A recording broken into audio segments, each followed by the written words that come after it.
m'appelle Xavier Bourdil, je suis graphiste et illustrateur, à la fois web et image, on va dire. Les créations personnelles sont complètement détachées de mon métier au jour le jour. Au jour le jour, je suis web designer dans une agence web. Le soir, je fais des créas personnelles, vraiment sans contrainte, sans rien. Je suis pas du tout freelance, même si ça m'arrive occasionnellement d'avoir des projets rémunérés, mais c'est pas le but. Le but, c'est vraiment de séparer les deux choses et de faire en sorte que cet espace de création-là, il soit complètement ouvert et complètement libre pour moi. J'ai commencé par la création numérique et c'est la création numérique qui me nourrit.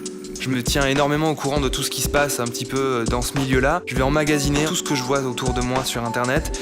Et un jour, un peu comme une éponge trop pleine, il y a une sorte de goutte d'inspiration qui va tomber de ça, un peu de concentré de tout ce que j'ai pu voir.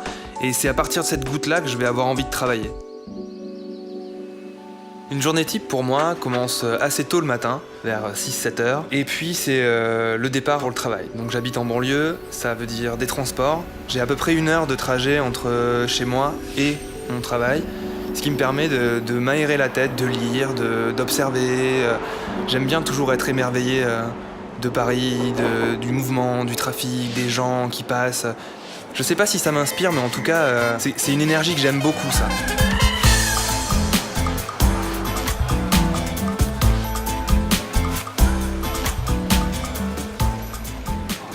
Parmi toutes les inspirations que je peux avoir, il y a vraiment 3 noms qui ressortent de façon quasi systématique. C'est Mario Hugo, Josh Vanover et Studio KXX. Ces 3-là, pour moi, synthétisent parfaitement la direction que j'ai envie de donner à mon travail.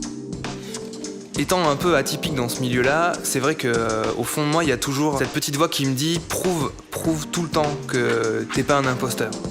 Qui me motive et mon moteur, c'est travailler et rencontrer des gens. La création numérique, pour moi, c'est ça, c'est avant tout des rencontres. À chaque fois, j'essaie, pour chaque création, d'apprendre quelque chose. Sur moi, sur une technique, sur une façon d'envisager un visuel, sur une façon de traiter un thème. Et donc, en général, ça part toujours d'un petit challenge.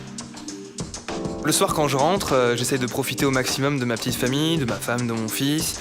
Et puis, une fois que tout le monde est couché, il n'y a plus un bruit dans la maison, je mets mon casque et c'est parti. J'avais le choix entre la famille, la boisson et l'argent. Et la boisson et l'argent, ça me parlait pas dans la mesure où je voyais comment je pouvais le traiter de façon sombre. Alors que la famille, c'était un challenge pour moi. Et c'est ça qui m'a intéressé, c'est pour ça que j'ai choisi ce thème-là. Quand j'ai choisi le thème de la famille, j'ai immédiatement vu un parent et son enfant. J'ai cherché sur la banque d'images Fotolia et j'ai trouvé cette image-là qui correspondait parfaitement au traité que je voulais appliquer, à savoir une représentation assez traditionnelle de la famille et en même temps beaucoup de matière, parce que le bébé a juste une couche et on voit très bien les bras de la mère et donc moi je savais déjà que j'allais avoir besoin de matière, de peau donc en l'occurrence, pour pouvoir recréer des formes, déconstruire tout en gardant le sens de l'image. Dans un premier temps, je déconstruis l'image, j'ai recréé des petits îlots de peau, des petits îlots de forme organique. Et à partir de là, j'ai commencé à chercher sur Fotolia des petites scènes de vie quotidienne qu'on peut partager avec son enfant. Par exemple, la balançoire qu'on peut voir sur la gauche de la création, ou un petit enfant qui construit un château de sable, mais aussi des ballons qui sont un univers assez enfantin, des animaux qui sont présents à la fois dans les contes qu'on raconte aux enfants, mais aussi quand on va au zoo avec eux. Je me suis restreint à ces quelques éléments-là pour construire mon histoire, mais le but c'était de raconter un peu comment un enfant peut percevoir le monde à travers ce que lui raconte son parent.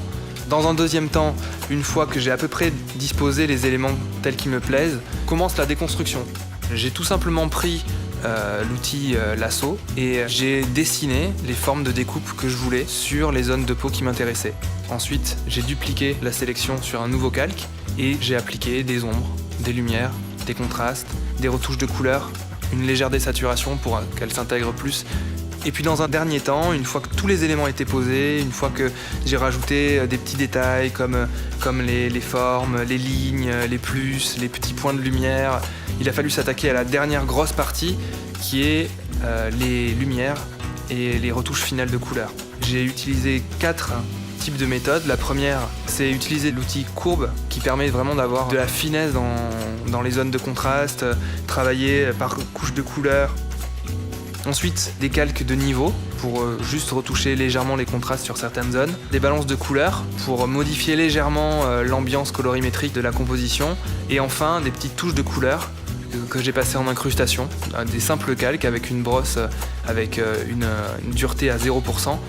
Et puis une sorte de vignettage qui encadre toute l'image pour asseoir définitivement l'image, lui donner un côté fini.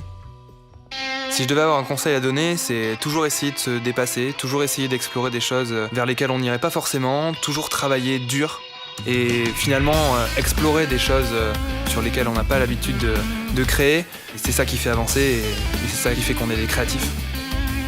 Merci à Fotolia pour ce beau projet, pour m'avoir sélectionné parmi les 10 artistes présents. Et voilà, c'est une très belle opportunité et j'espère avoir rendu la monnaie de la pièce.